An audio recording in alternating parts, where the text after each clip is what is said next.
The science fiction programs of the 1970s. We're going to talk about that.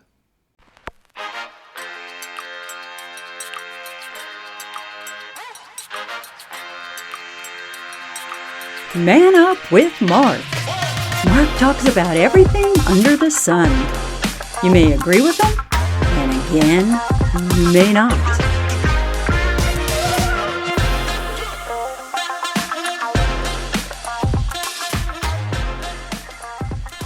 As far as science fiction shows went in the 70s, on TV anyways, they were kind of limited. Not a lot of new shows happened. A lot of sci-fi programs that were in the 60s that kind of rolled over to the 70s, they were there. But new ones, it was kind of slim picking. And I've only got 5 of them here for you. So, let's get started. The first one, Night Gallery. To the strange and bizarre world of Rod Serling's Night Gallery.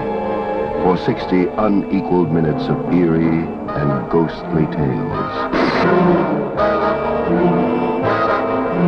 Journey into the incredible Night Gallery.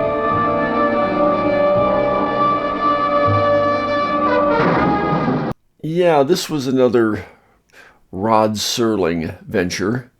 Kind of took the same format that the Twilight Zone had. The Twilight Zone was from 1959 to 1964.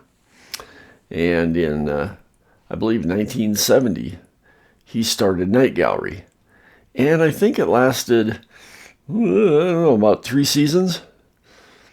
And it was okay. I'm just going to give it an okay. The majority of the shows each week were more supernatural, fantasy, not really knowing what's going on type of programs. Not really many true science fiction episodes. But it was still Rod Serling. And, he narrated at the beginning. And you just gotta like that guy. Smoked a cigarette. Had that distinct voice. But the show itself was okay. The next one, The $6 Million Man, was true sci-fi. I mean, it was realistic and real in the sense that it was like, nowadays people. Well, back then it would have been in the 70s, not today. But it had a realistic theme. And the whole bionics craze and, we have the technology and all of that good stuff was really cool. Making Steve Austin superhuman. Yeah, well, that was cool. He could run super fast. In fact, this is an old joke, and I can't remember the comedian that did this. And I'm sorry, because I'd give you credit. But the $6 Million Man back in the 70s was science fiction. Today, in the 2000s, 2010s, 2020s, it's real. We could basically make a partial bionic person. The arms, the legs, even the bionic eye type of works. All of that is possible now. The only thing that's not possible is that sound.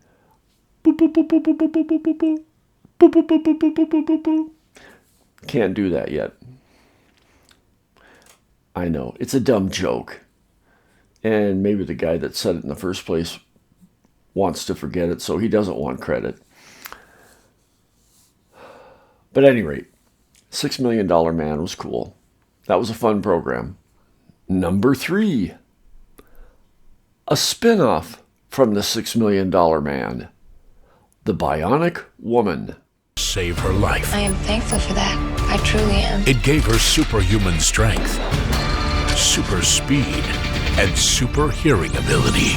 I have very good hearing. Now, serving as an agent, she puts her bionic powers to work on dangerous missions. She is the Bionic Woman.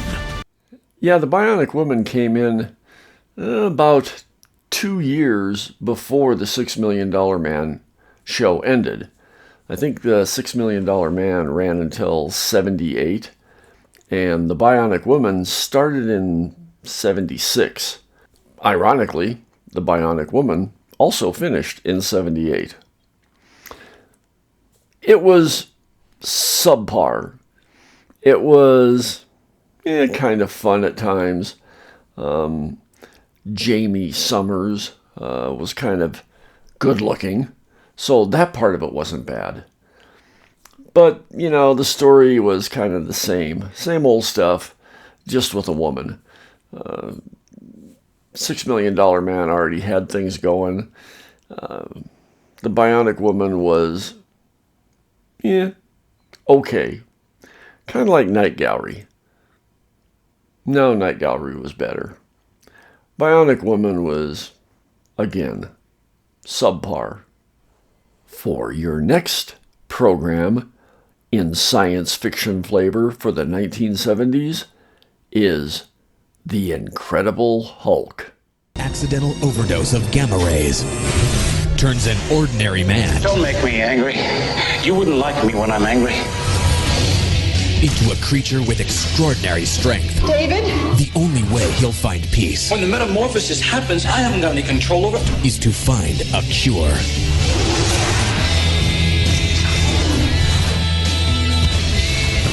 It won't kill because David Banner won't kill. Starring Emmy nominee Bill Bixby and Lou Ferrigno as the Incredible Hulk.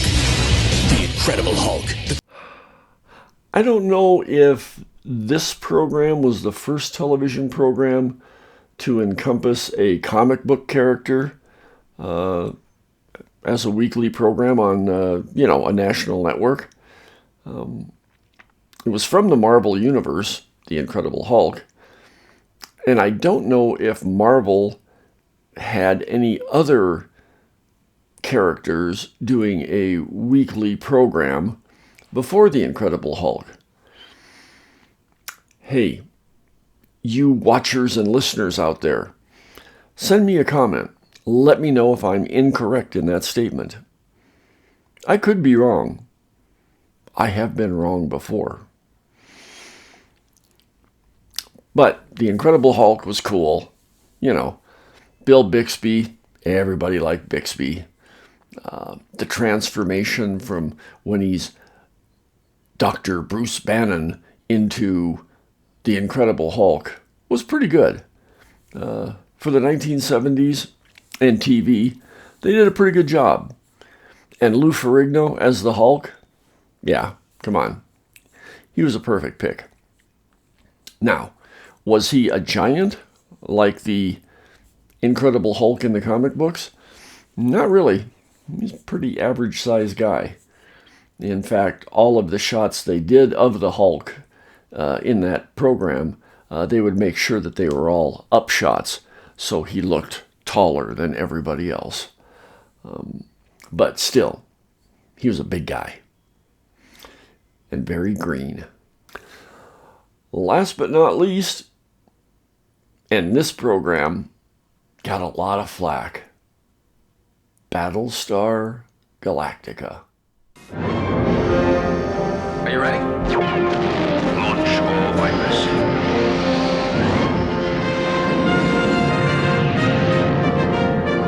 It's a silent base star. Destroy.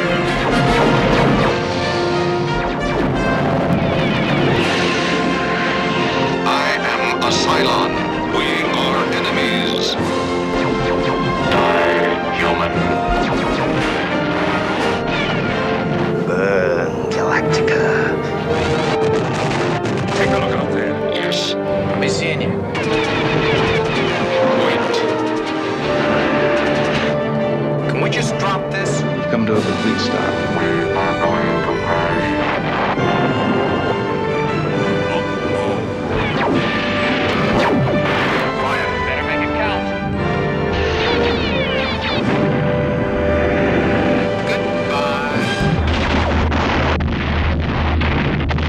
That's it. Thank you. I dug this show.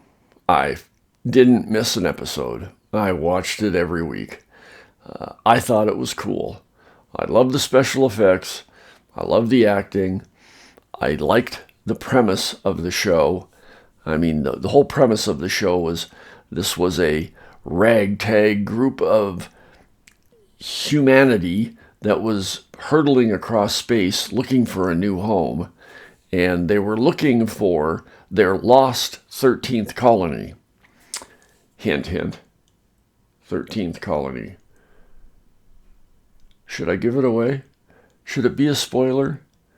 Oh, hell, come on. Everybody should really know how it ends. The 13th colony, of course, was Earth. And that's what they were looking for. In fact, the last program of the series was them cruising close to a planet that they thought, they were suspicious that this might be the lost 13th colony. And of course, the last scene in that program was the moon landing.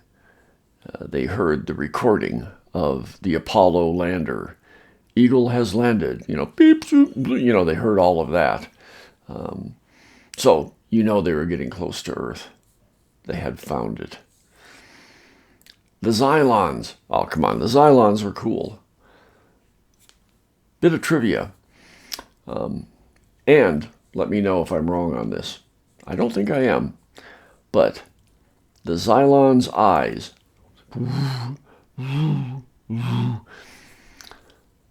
That was derived and inspired by Gort. The Day the Earth Stood Still. Yeah. Oh, yeah. Check it out. Come on. Send me comments. Tell me that I'm wrong. Come on. I dare you. Now, the whole controversy about Battlestar Galactica was it was too close to Star Wars. It was a ripoff of Star Wars. Could have been. It was a year after Star Wars was out. I think Star Wars came out in 1977. Battlestar Galactica started in 1978. Are there some similarities? Yeah, sure there is. I mean, you got Commander Adama, kind of that Obi-Wan Kenobi type of guy. The Xylons, yeah, kind of like the Stormtroopers. You got the fighters. What were they called? Vipers? The fighters in Battlestar Galactica were kind of close to the X-Wing fighters in Star Wars. Yeah. But yeah, they've, it had similarities. But it was still cool. I enjoyed it. I liked it a lot. It was a good program. It's fun to watch. So, that's it for the 70s. Told you it wasn't a lot. Let me know what you thought. Send me a comment. Also, if you would, please like, subscribe, ring the bell. Also, I'm going to keep begging. I am. I'm just going to keep begging every episode. Please donate to my Patreon. That address, I think it's going to be above my head here, is patreon.com/manupwithmark. And like always, can always email me, mark@manupwithmark.com. All right. So tomorrow, we're going to talk about science fiction programs of the 80s. There's a little bit more there. So, until tomorrow, see ya. If you have a question or comment, email Mark at manupwithmark.com.